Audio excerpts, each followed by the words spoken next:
Now I'm in a situation where this company that I've recently left, People.io, has completely fucked over everybody.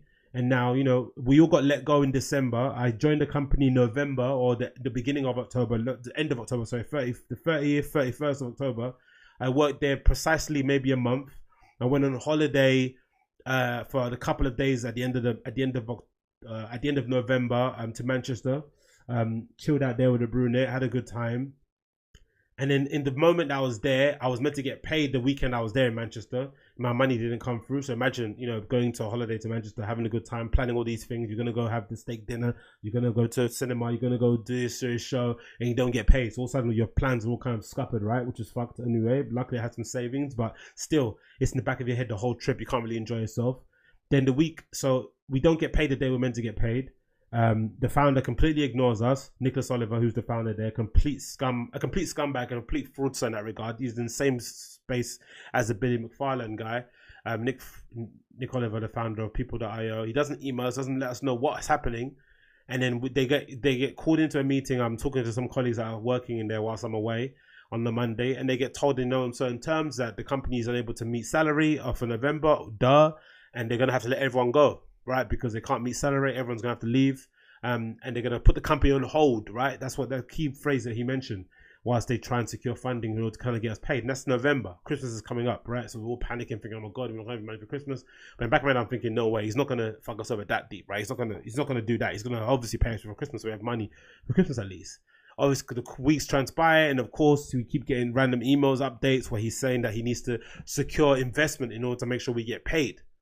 And he kind of throws out this like veiled threat that if anyone speaks up or says anything in public, it's going to affect the investment and we won't be able to get paid. But another thing that he does, which is really a scumbag thing from Nicholas Oliver, is that he refuses to declare insolvency with the company. Because what happens if you declare insolvency as a startup, which the other company I work for did, what happens is that the employees can immediately go to the employment tribunal and claim the salary that they were not paid by the company, and then the employment tribunal obviously take it back from the company on their end. But obviously it's still a longer process, still a long process. It's not going to take not a short while, but it's still a good gesture in order to kind of make sure all your employees get paid. But Nicholas Oliver refused to do that because under his false illusion, under his delusion, same in the Billy McFarlane way, right? It's completely delusional. He thinks he can still rescue it. When if you think about it and you take us out of the situation, imagine we haven't been paid for November, no one got paid in December and all that stuff, right? 2 months without getting paid, or maybe 3 months if you include October when I did get, or when it should have got notice and we didn't get notice. Take us out of the situation. If you couldn't, and it wasn't, we're a small team at People.io, it was only like 6 or 7 of us, right? Full-time staff. If you couldn't pay us that salary for that month, which is again, it's a lot of money, but it's not like in the millions, right? Imagine the amount of other people that he's fucked over along the way who haven't been paid either.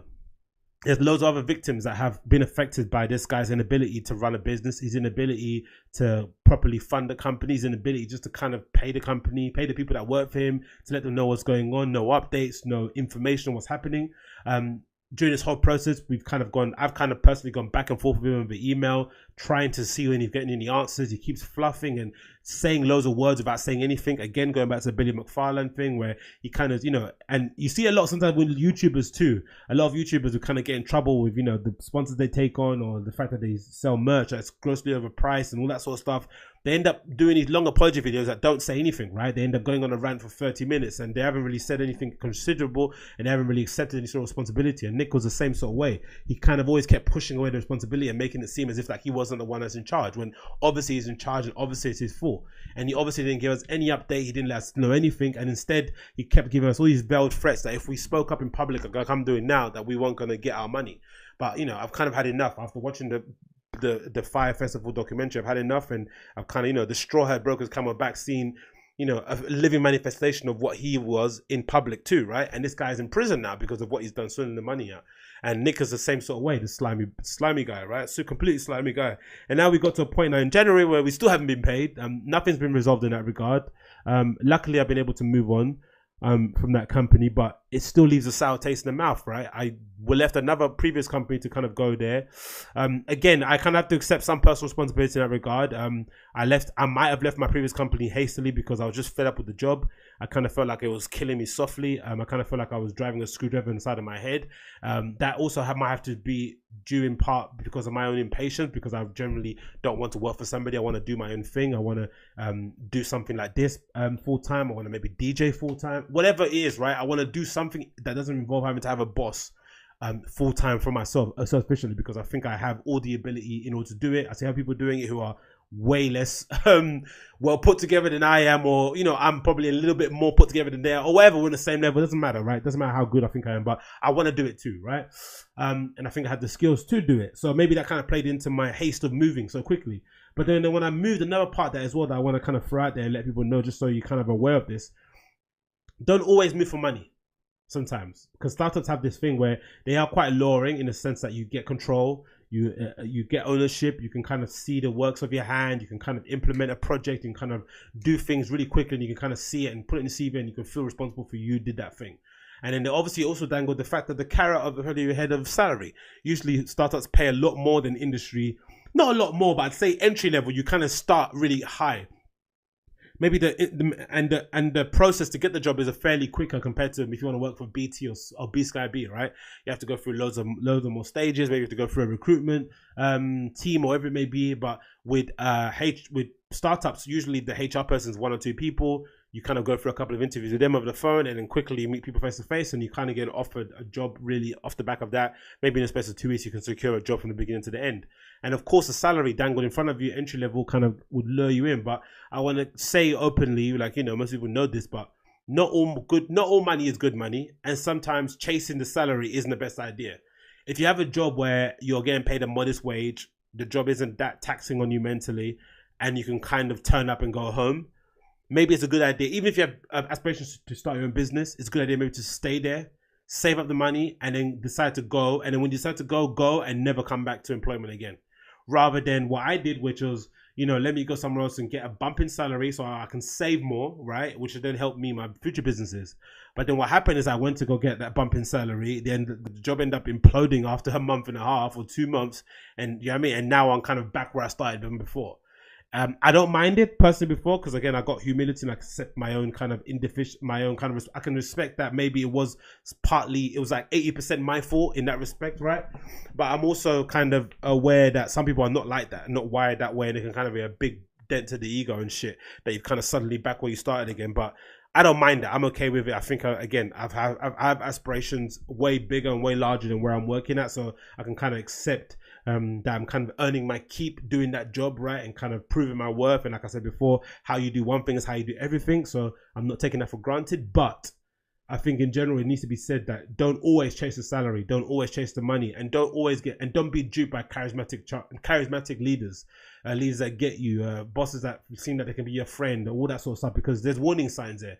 Because if they have to compensate, if they have to kind of overly compensate friendship and being warm and charismatic with you in the job, that probably means the actual job itself, the actual conditions of what you need to do in order to kind of do a good job aren't going to be great.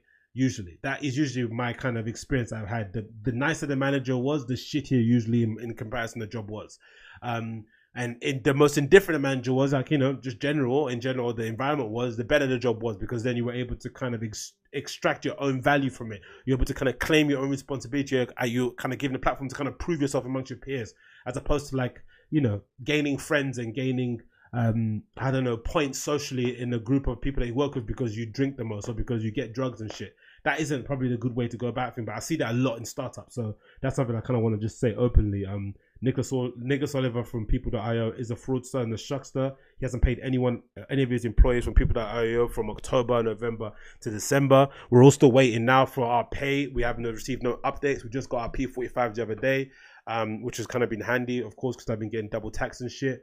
But Nicholas Oliver is a fraud and a shuckster, and he's a lot like Billy McFarland. That's basically what I want to say out loud, so everyone knows. After watching the Fire Festival documentary.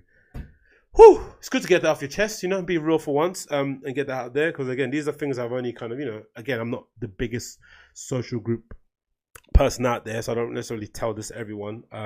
And again, it's not everyone's business, I guess, in that regard. But it's good to kind of get these things out there because, unfortunately, these people, these fraudsters like Nicholas Oliver and Billy McFarland, the only way you can really hurt them is by publicly damage their reputation. No amount of emails, no amount of big caps locks, no amount of voicemails, no amount of texts left on their phone is ever gonna really get them to do anything or to answer for the wrongs that they've done to you. They're only gonna respond once their reputation in public has been ruined, because that's the only thing they live for, right?